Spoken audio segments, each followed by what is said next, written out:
পাবনা ঈশ্বরদীতে ভয়াবহ সড়ক দুর্ঘটনায় নিহত ৫।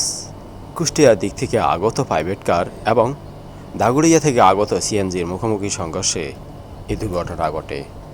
দুর্ঘটনায় ৫ জন নিহত হয়।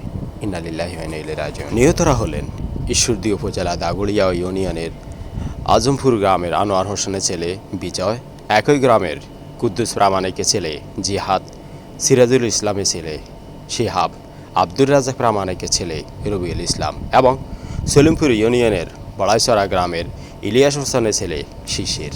ঈশ্বরদী থানার ভারপ্রাপ্ত কর্মকর্তা ওসি রফিকুল ইসলাম দুর্ঘটনার বিষয়টি নিশ্চিত করে বলেছেন, নিহতদের পরিচয় শনাক্ত করা হয়েছে। দাসুড়িয়া থেকে পাবনাগামী দ্রুতগতির প্রাইভেট কার সুগার মিলের সামনের সড়কে উল্টে ঘটনাস্থলে ৩ জন নিহত হয়।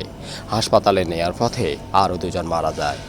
এ ঘটনায় 2 জনকে ঈশ্বরদী উপজেলা স্বাস্থ্য কমপ্লেক্সে চিকিৎসা দেওয়ার পর রাজশাহী মেডিকেল কলেজ হাসপাতালে পাঠানো হয়েছে।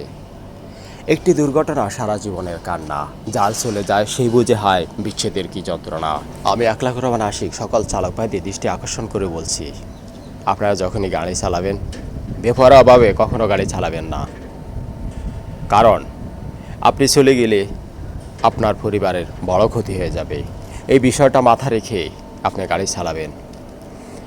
5 মিনিট পরে গেলে, 10 মিনিট কিংবা 1 ঘন্টা পরে গেলেও বড় ধরনের কোনো ক্ষতি হয়ে যাবে না, কিন্তু জীবন থেকে দুনিয়া থেকে চলে গেলে একজন মানুষ তার পরিবারের বড় ধরনের ক্ষতি হয়ে যাবে।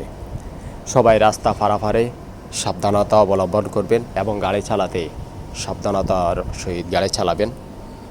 আল্লাহ সবাইকে সর্ব অবস্থায় হেফাজতে রাখুক, নিরাপদে রাখুক। নিরাপদ হোক প্রতিটি গন্তব্য।